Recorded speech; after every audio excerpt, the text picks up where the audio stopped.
Salut à tous et bienvenue dans votre espace de lumière.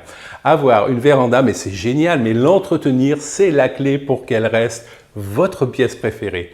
Pas de panique, c'est plus simple qu'on ne le pense. Aujourd'hui, je vous donne le calendrier, mais alors dynamique de l'entretien de votre véranda sur une année. Pour un effet neuf garanti et seulement en 3 minutes de lecture, mais alors tranquille.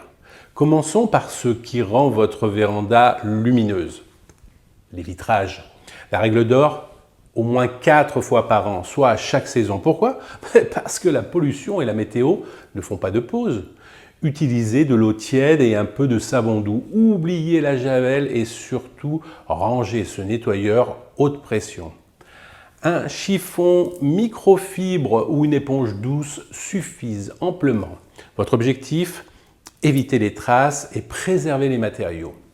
C'est le même traitement pour la structure, qu'elle soit en alu, en PVC ou en bois, un nettoyage trimestriel à l'eau savonneuse, du détergent neutre, pareil, du vinaigre blanc dilué, garde le matériau jeune et éclatant.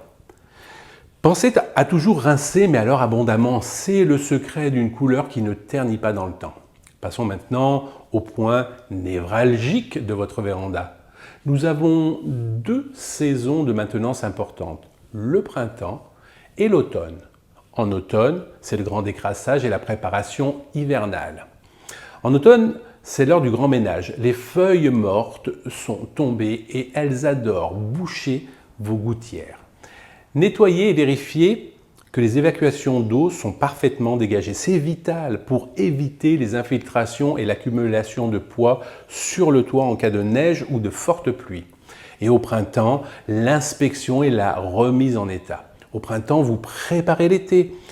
C'est le moment d'un nettoyage approfondi de la toiture, surtout si vous avez de la mousse ou des lichens. Utilisez un produit anti-mousse adapté et non agressif. Surtout, ne marchez jamais sur le toit si ce n'est pas conçu pour. Profitez-en pour inspecter les joints d'étanchéité autour des vitres et de la jonction avec la maison. Ils sont les garants de l'isolation. Si un joint est fissuré, il faut le remplacer sans tarder. Une véranda est aussi un système d'ouverture. Ne négligez jamais les rails des baies coulissantes. Ils accumulent poussière et saleté. Dépoussiérez-les et nettoyez-les régulièrement. Surtout, et c'est une erreur fréquente, ne pas graisser. La graisse agit comme un aimant à saleté. Nettoyez, c'est tout. Vérifiez que toutes vos fenêtres et portes ferment bien. Si un mécanisme force un peu, nettoyez et inspectez la quincaillerie. Un petit réglage de temps en temps permet de conserver une étanchéité parfaite. Voilà, vous avez votre feuille de route, un nettoyage doux, régulier et un check-up semestriel des points techniques. En prenant soin de votre véranda, elle vous offrira confort, lumière et sérénité pour de nombreuses années. C'est le meilleur investissement que vous puissiez faire pour elle.